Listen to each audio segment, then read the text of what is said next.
Excellency is present, my old friend Breyer from Bangladesh and many others. I am speaking because I love to speak on this subject. It's one of those Indian mysteries about when I speak of Indian culture, incidentally, I'm referring to the Indian subcontinent. I'm not referring to the 3 parts of it or the 4 parts of it. I'm referring to something that was organic, natural, and happy.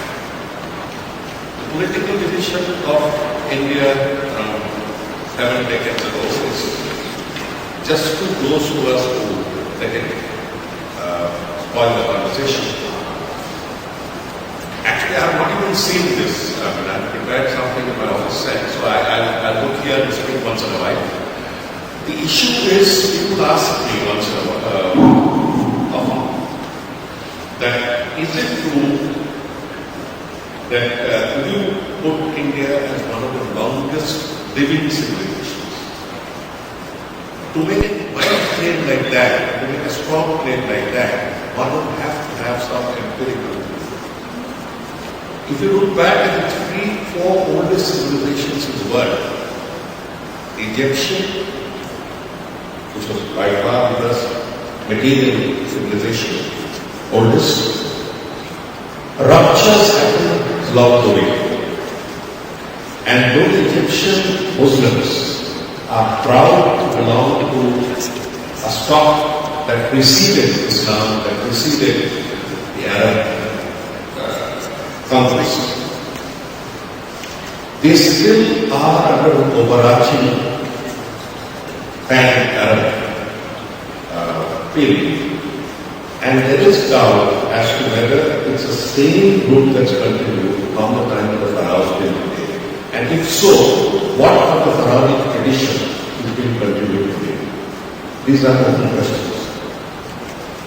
Babylon was another civilization, one of the hydraulic civilizations like Egypt that depended on river systems, and prosperity that came from river systems. But Babylon went through a lot, and it's not the same Babylon. Iraq is not the direct inheritor of whatever was learned in Babylon. I've cut this short and wrote down very strong statements. In a way, let's try to see that the India can claim a direct lineage of 5,000 years. 2 caveats. It's not that India has maintained a continuum which is totally unbroken. No, that's not true. There have been breaks. And number 2, there have been periods of amnesia.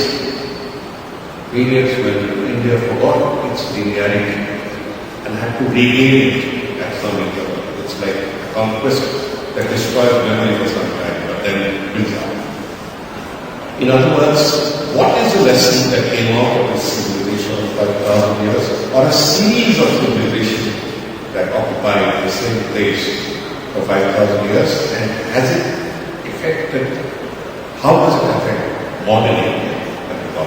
Next. When I take India, I talk of the land between the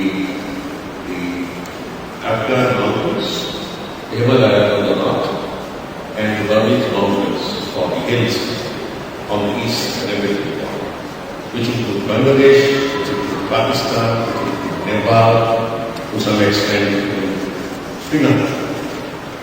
They have commonalities, so this is not an assertion saying that we are all there. We were all there till, as I said, 67 years ago.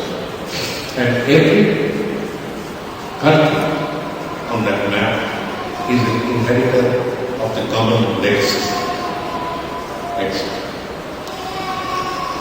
Between 3000 BCE, before Christ, or before Planet Era, and 1500, these are approximate years, we had this Indus Valley civilization that passed on with a lot of modern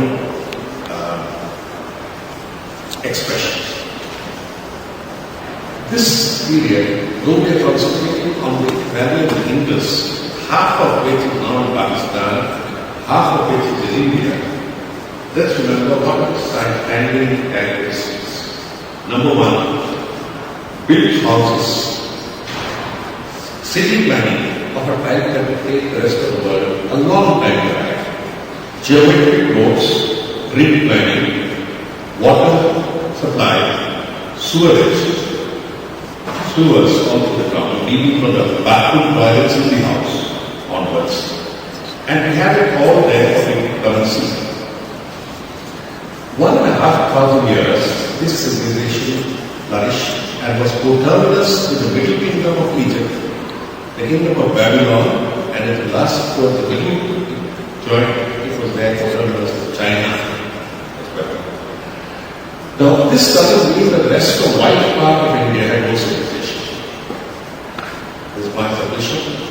This was what we call the uncharted territory. We had tribes, we had indigenous nations, we had their systems of governance, we had notions about their state of primitivity, from one might put it. But let's also remember that Indus Valley was also there in the Bronze Age. Indus Valley is not a product of the Iron Age, it's a product of the Bronze Age. And in the Bronze Age, you can work out well-planned cities for miles together, prosperous, geometric angles at which streets meet. You have sewerage, you have city planning for life that happens now.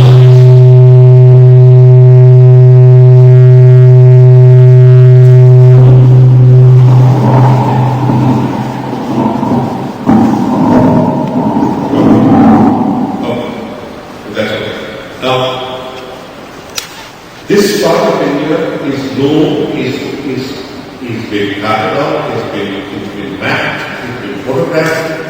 And what are the pieces we get from it? And how does modern India claim a direct relation to this? Or modern Pakistan claim a direct relation to this? Well, in 2000 or 1999, a group of scientists in the Indian Institute of Technology came out and found that all civil buildings from Noida, from Indus Valley, up to Calcutta, that's British India, had one common unit of measurement. One common unit of measurement, and the unit of measurement was something called a finger, angula. It's completely specific, and every building, every civil architecture was divisible by that number. So you have a corpus of intelligence, creativity and corpus that passes on genetically. Even that civilization is quite wrong. Besides, we have the proto-Hindu gods appearing that way. We have Pashupati, the lord of beasts. He's a bit like St. Francis of Assisi. We've seen around a lot of beasts all over, in the patron saint of beasts. We have this prototype there. We have certain other prototypes that are carried on. In 1500 BC, this civilization was wiped out. Floods and other inadequacies that couldn't tackle the crisis that came up. So civilizations come, civilizations go. 1,500 years of utter prosperity. Now remember, to maintain an urban civilization requires a strong rural base.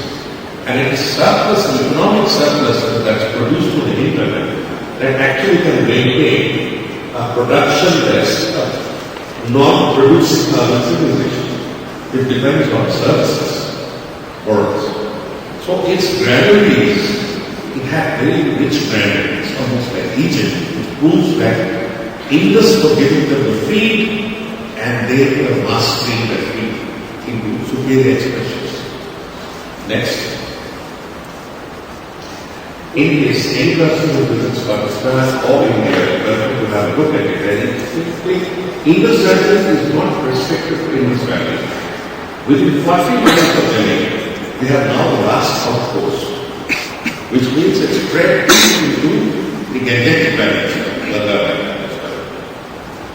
This is the shape of Brasilia and Harappa. You can see the geometrical shapes, white streets, plains, worship. Next. Here in the United States, brick houses, drainage, and Harappa had 35,000 inhabitants at that point of time, 1,000.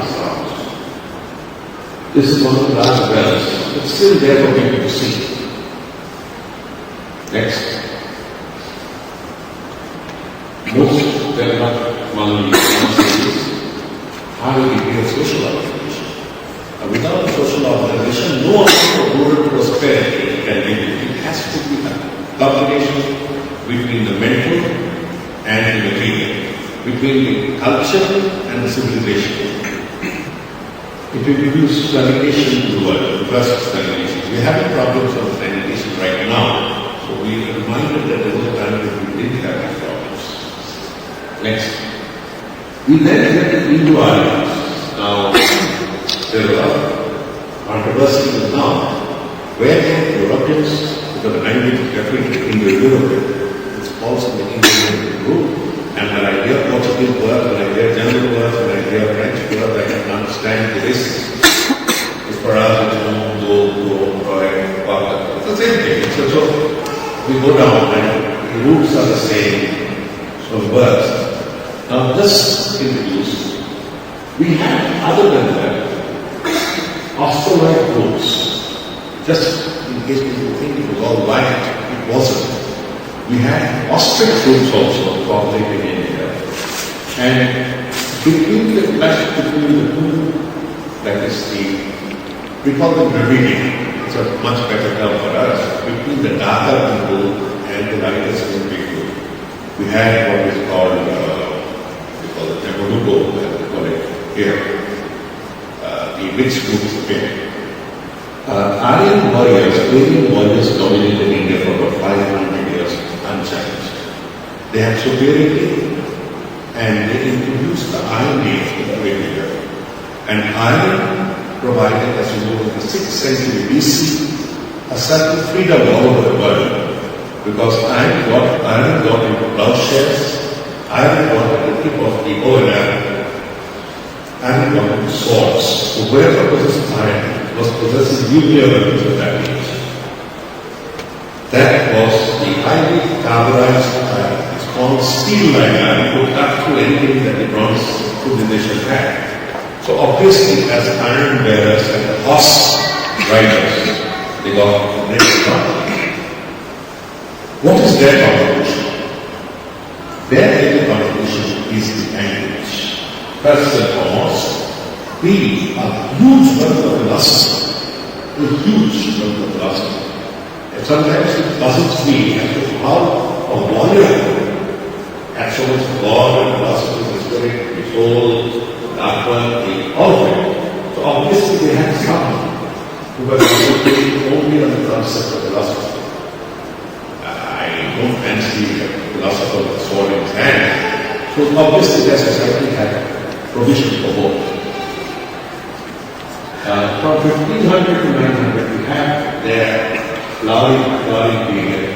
It's called the Vedas or the Vedic period. This is the period where the Vedas of knowledge are now written.